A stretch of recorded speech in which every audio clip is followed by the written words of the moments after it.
Hello, this is Rachel Babin from Oncology News Australia, proud producers of the Oncology Journal Club series.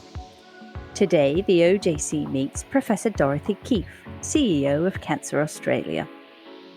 Dorothy shares a passionate and warm chat with Dr. Craig Underhill. They discuss optimal care pathways, COVID-19, and digitising and improving healthcare systems. Dorothy candidly discusses why she believes the most important thing we can do is to improve outcomes for Indigenous people with cancer, and why she hopes her legacy will be making Cancer Australia deliver on its promise to be a thought leader and become an agile, outward-facing, go-to organisation that everyone knows is there to help. For the latest oncology news and podcast updates, subscribe to the Oncology newsletter. You'll see a link on oncologynews.com.au. This is Rachel Babin, and this is the Oncology Podcast. Well, it's an absolute pleasure to welcome Dorothy Keefe onto the Oncology Podcast. Thank you, Dorothy, for coming on the program. We're going to talk a little bit about optimal care pathways and review a paper, and then we'll have a little bit of a discussion about some other issues. Never waste an opportunity. We're seeing we have Dorothy on the show. So Dorothy is a clinical professor at the University of Adelaide, and she's a recent CEO of Cancer Australia. So thank you very much, Dorothy. Thank you very much for having me, Craig. I'm delighted. I think this is probably my favourite way of doing Journal Club. Fantastic. Very 2020, as it turns out. Indeed. So tonight we're going to be looking at a paper by Rachel Bergin entitled Concordance Between Optimal Care Pathways and Colorectal Cancer, Identifying Opportunities to Improve Quality and Reduce Disparities, published in June in the Journal of Evaluation in Clinical Practice. So, Dorothy, would you like to outline this paper for us, remembering people can click on the link to get more information, and then your thoughts about it? I think, although this is a descriptive paper, I think it's very useful because it's beginning the journey of showing whether optimal care pathways are actually working in Australia. And I think the idea was this is a survey that was done before the optimal care pathway was actually introduced, looking at whether people were complying with the sorts of care that the optimal care pathway would encourage. So, as you know, optimal care pathways are designed for the clinicians and the patients so that everybody knows what should be done in the best management of a particular tumour. And there are now many of these optimal care pathways for many of the common cancers, some of the rarer cancers, and also the extra one that is looking at the whole journey from an Aboriginal and Torres Strait Islander perspective. And what it enables you to do is question whether we in Australia are able and possibly willing to abide by the guidance in this pathway. And it was clear from looking at what happened before the colorectal one was introduced that it was very patchy. There were certain things that people were just not doing and certain things that people were quite willing to do. I mean, for example, GPs didn't seem very excited about doing a digital rectal examination on a patient that might have colorectal cancer. So it gives us a very good baseline, and it enables us then to hold the system to account about the best care and whether we are able to deliver that best care. So it's actually a good tool for the patients to say, you know, this is the sort of care I should be having, a joined up patient pathway from early diagnosis right through to survivorship or palliative care. And it also gives the clinical staff the ability to say to their health service administrators, well, we need to be giving this sort of care and we're unable to, so we would like you to fix that. And then, of course, there have been other papers that have come out since that have shown that if you do align the care with the pathway, you have better outcomes. So there is a paper that I'll have to send you the link for that shows if you follow the colorectal cancer pathway, you have better outcomes. So I think this is all just really good ways of enhancing the delivery of care, and comes back to the fact that we know that if we just do the things that we already know we need to do, we'll have better outcomes. So this paper was basically, as you say, some baseline data. It was a cross-sectional survey done between 2012 and 2014. So it'd be interesting to see if that's now changed over time. But one of the things I picked up with my regional hat on was it was interesting that patients from rural areas were significantly less likely to receive a colonoscopy within 4 weeks compared to urban. Yes, and they were more likely to have more GP interventions before they got referred for diagnostic care. So it does show that it's likely that some of the variation that's occurring across the country is not good for patients, and that's what we're trying to reduce. We're always trying to reduce the unnecessary variation, and we know that in many cancers, the outcomes for rural and remote patients are less good than they are for metropolitan patients.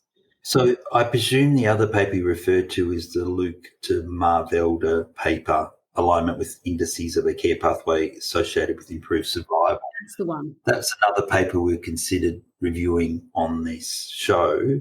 So we will put that link up for people to look at. So it is interesting. So they have some evidence that if the more closely aligned you are to the pathway, the better the outcome. So that's probably one of the first demonstrations of perhaps the merit of these OCPs.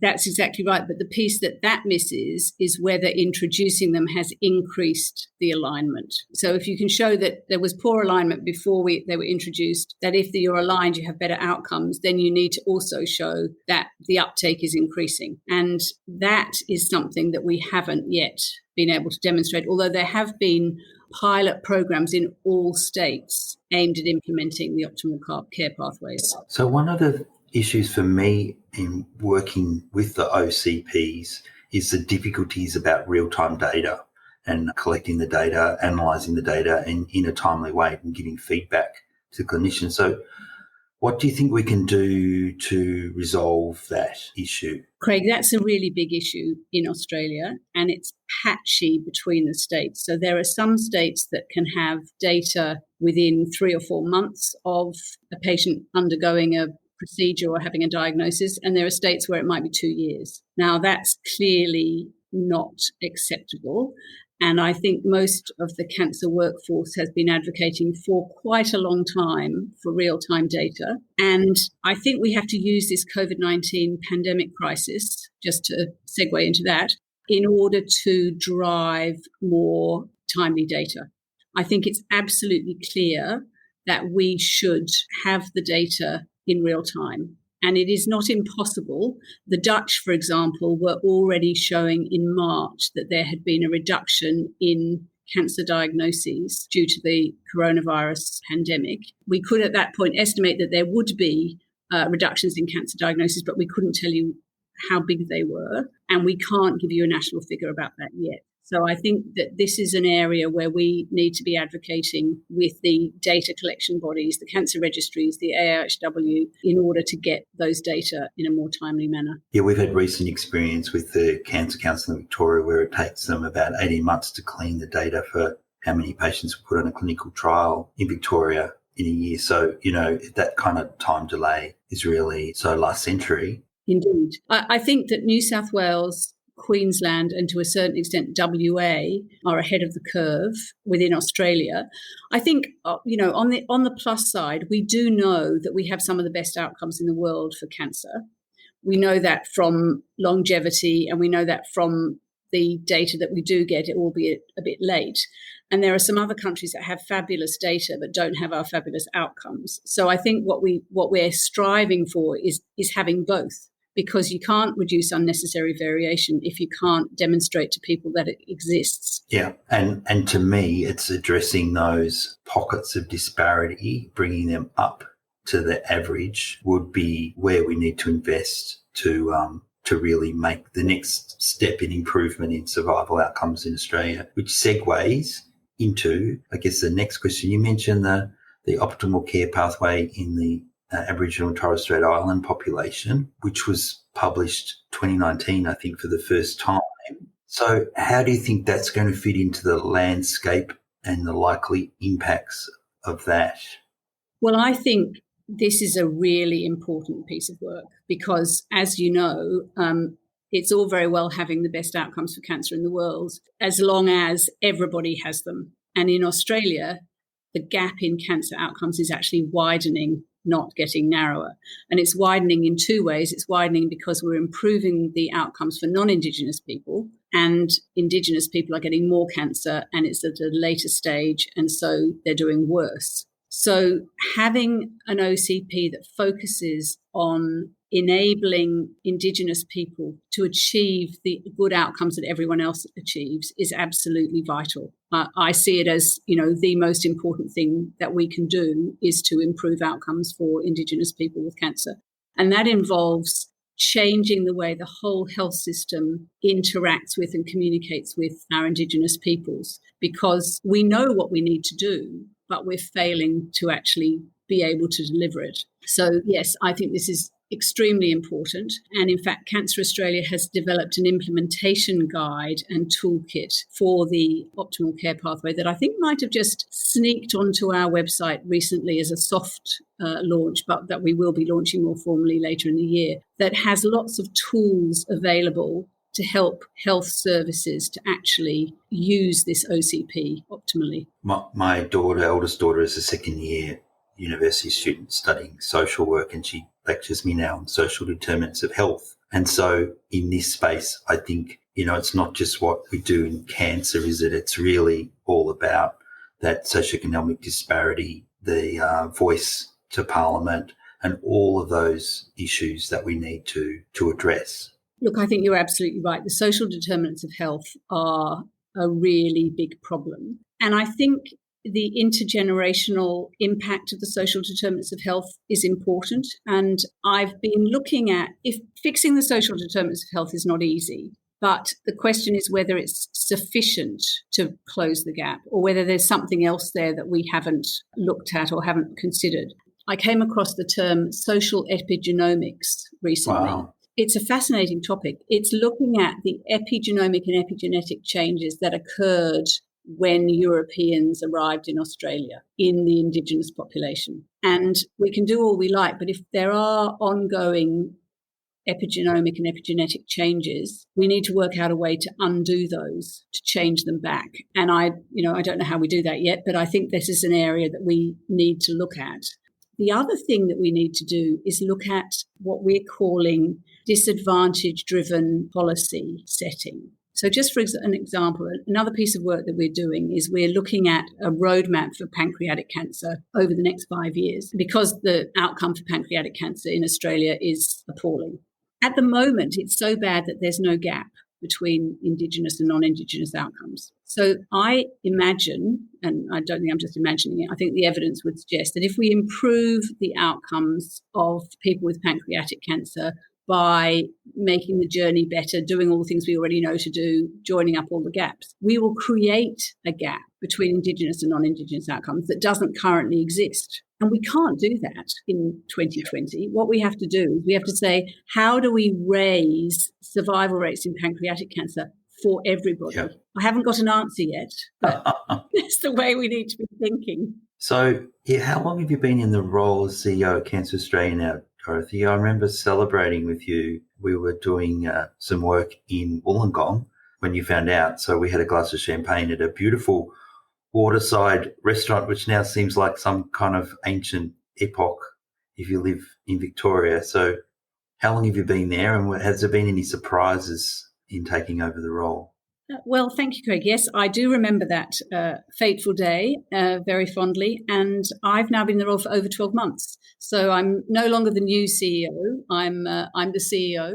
I'm very, very settled, and obviously there are always surprises, not many of which I can share with you, obviously. But I think that the biggest surprise has actually been the pandemic. I took up the role in Sydney as a fly-in, fly-out worker from Adelaide, and happily flew in and out every week until late March. And then suddenly, of course, that becomes impossible. And it's been as you would know, it's been a very strange last few months. It's turned everything on its head. And we've had to, like everybody else, look at what we do, look at how we do it, and see where we can add value as an agency in this space. Yep. So COVID aside, What do you see as the priorities for cancer care in Australia in the next few years? Well, as you probably will gather from our earlier discussion, clearly closing the gap is the most important thing to me, followed by this disadvantage-driven strategy to enable justice in healthcare outcomes. I think that cancer in the elderly or the aging is really an increasing problem because, as we know, cancer is largely a disease of aging and the population is living longer and we have more older patients with cancer and we're not meeting all of their needs as well as we should be. So that's another area in which we're going to be producing some work. I think another area that fascinates me is the impact of the new treatments for cancer on contemporary models of care. We do still fall back into the habit of running our cancer centres in the way we ran them when standard chemotherapy was the sort of standard medical oncological tool, and maybe when multiple fractions of radiotherapy, were the norm. And with the introduction of immunotherapy, some of the targeted therapies and CAR T therapy, the toxicities of the treatment have changed dramatically, and the sort of percentages of people who get them, it's very difficult when immunotherapy is so marvelous, but it can kill you. That's quite a big range of options, cure to kill across the whole spectrum. And so I think we really do need to do some work around changing the models of care in our cancer services. And then, of course, there are the sort of modern technological things like the digitalisation of healthcare, which I think is really important, and the increase in the patient self-management and advocacy. So there's quite a lot to keep us occupied, I think. Yeah. So I'm the Minister for Health and I'm going to let you pick two things to work on. So what would your top two be, do you think? They would be closing the gap and modernising our healthcare systems to make sure we're using all the technologies in order to drive values-based healthcare. Right. So we had a conversation on that night 12 months ago. I didn't realise it was so long ago. For some reason, we spoke about legacies. That is a bit early in your reign to be asking you that, I guess, but these things do take years sometimes to have an impact. So what do you hope your legacy might be? So, yes, of course, I don't intend to leave a legacy for many years to come because I don't intend to go anywhere for many years to come. And I do remember you're asking that question thinking, oh, my goodness, how am I going to answer that? I think I want to be seen to have made Cancer Australia deliver on its promise. Cancer Australia has always been a really highly valued, evidence-based, trusted organisation. But I think that its role in national leadership in cancer care needs to be more recognised by everybody. So I want to see the organisation as an outward-facing, agile, go-to organisation that everybody knows is there to help. One of the things I think is really key is that we become a thought leader, not just an agency that gathers together other people's work and produces wonderful guidelines and wonderful information for patients and all those things. I think we need to be driving the agenda, and I think we need to be leading. And I think that the COVID pandemic gave us an opportunity to demonstrate that.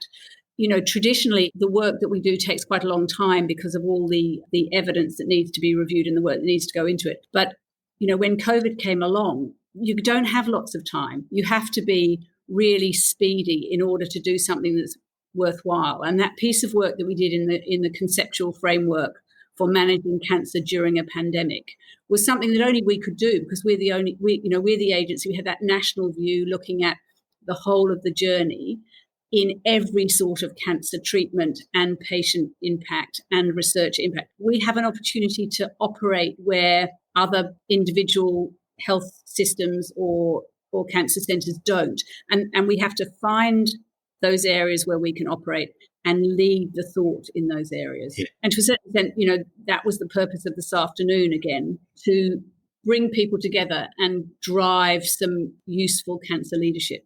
That's right. So for the benefit of the listeners, we had a workshop. It was very 2020. It was on Zoom with 31 participants, a workshop on really getting ahead of the curve in the post-COVID space and starting to think about systems change that we're implementing at the moment and implementing that into the post-COVID future.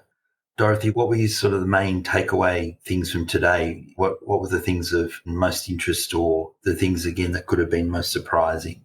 I was really impressed and delighted that so many people that we invited came. So, you get a good idea of how useful what you're proposing is by the responses you get, by the speed of the responses and the percentage you accept. So there's obviously enthusiasm for learning from the pandemic and using it to improve cancer care and cancer outcomes for Australians. It was obvious that the patient voice was, as we all know, is really important and teaches us things that we don't necessarily know. I think with the patient at the centre, there was a moment at the end where we managed to see that there are two groups of patients that we need to think about here. There are the patients that we already know have cancer, who are our current patients and our past patients, the cancer survivors, the people on treatment now. But there is a group of patients that we don't know yet has cancer, whose cancer diagnosis has been affected by the pandemic. And they are going to have a different journey from the patients who already know they have cancer are going to have. And we need to work in that space. So there's two different spaces we need to work in. We obviously, to use the cliches, nobody wants to waste this crisis. Everyone wants to take the lessons from the crisis and use them to improve outcomes. Just to use a couple of examples, the big examples are things like telehealth, where we need to make sure that we optimize telehealth to make it work for the patient, not just for the clinician. It was clear that the views from the clinicians and the patients are slightly different about the use of telehealth, the value of telehealth, and whether it's video or phone, and how that interacts with face-to-face meetings. It has some absolutely fantastic opportunities, but it has some downsides that we need to be aware of. I think the whole hypofractionation story in radiation oncology is really interesting. The incentives are all set to give as many fractions as you possibly can, whereas the evidence is beginning to show that fewer fractions of a larger size can be just as beneficial and no more toxic. So we need to make sure that the settings are right to enable that to happen, or in fact, it's happened during the crisis to stop it from going back, because if you're being patient-centred, the patient should come to the hospital or the health service the lowest number of times possible, consistent with excellent care. We need to work on both of those. And I think the digitalisation, the use of technology, is an opportunity for us to take a giant leap forward in terms of digitalisation and make sure we don't lose that. Yeah. So in summary, it reinforces the fact that if we all work together, we get better outcomes. We had patient, clinician and health service administrators at that meeting, and that was a fantastic combination. Yeah. Working mostly in Victoria, one of the things that I've found in this crisis is people working together, and we formed a new network in Victoria called the Victorian COVID Cancer Network, and it's been fantastic. There's a task force and there's a directors group, and we meet currently weekly because of the second pandemic surge in Victoria, but it really feel that everybody's equal around the table, everybody's working really hard to share resources and rapidly get some systems level changes in place to manage not just the pandemic but the post-pandemic expected uptick in cancer diagnosis. So it's been hard work, but it's been really gratifying. And I think that's where the power of Cancer Australia to set up forums like that nationally and not just at a state level, because the issues are all the same, essentially, with different local flavours. So it's an interesting time for us all to be collaborating. You mentioned hypofractionation. We reviewed a paper on the recent episode of the podcast so people can listen to. We're going to do another episode on that and get a radiation oncologist's perspective on things. Telehealth's another obvious one, which we have a feature coming up on. Look, I think you're right, Craig. I think the really important things that have happened have been the collaborations, and Victoria's leading the country in that. I think New South Wales also has a community of practice where 80 or 90 people apparently turn up regularly for their calls. Each state has done fantastic work, but I believe in there being a role for a national cancer agency, because we need to learn all of the good things and how to actually implement them and to get rid of all of the bad things in cancer in general on a daily basis, let alone when there's a pandemic on. So I think it's a really important thing that you're doing in Victoria. I think it's really excellent. Yeah. Thank you. Thanks to the VCCC and the MPCCC who have been collaborating on that, and the Victorian Government for auspicing it. So it's been an absolute pleasure chatting to you, Dorothy. Thank you so much again for coming on the show. We look forward to your feedback on the episodes and perhaps coming again on the show in the future, and we'll talk a bit more about some of those important issues. I hope you can achieve that legacy of making Cancer Australia a truly influential national agency. Thanks very much, Craig. It's been an absolute pleasure. And of course, always happy to come and talk about some of the exciting things happening. Thank you. You've been listening to the Oncology Podcast. If you enjoyed today's edition and would like to subscribe, head over to our website, oncologynews.com.au, and sign up to our newsletter. Thanks for listening.